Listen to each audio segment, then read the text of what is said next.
খুব গরম হয়ে যায়, তাদেরকে প্রত্যেক দিন সকালে শীতলীকরণ প্রাণায়াম করতে হবে। যারা ঘেমে যায় অল্পতে, তা বিভিন্ন রোদ সহ্য করতে পারে না, গরম সহ্য করতে পারে না, তারা প্রত্যেক দিন সকালে শীতলীকরণ প্রাণায়ামকে জিভটাকে সংকোচন করে জিভের উপর দিয়ে শ্বাস নিতে হবে।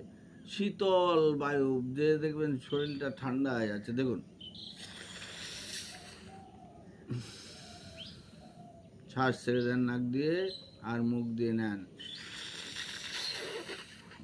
জিভের উপর দিয়ে মন ভরে শ্বাস, মুখটাকে সংকোচন করে যতটা পারেন নেবেন।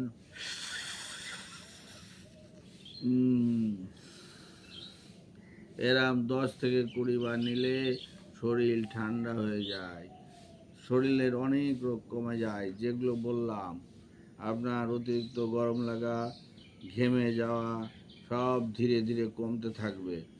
তা আসুন, প্রত্যেক দিন সকালে 10 থেকে 20 বার শীতলীকরণ প্রাণায়াম করুন।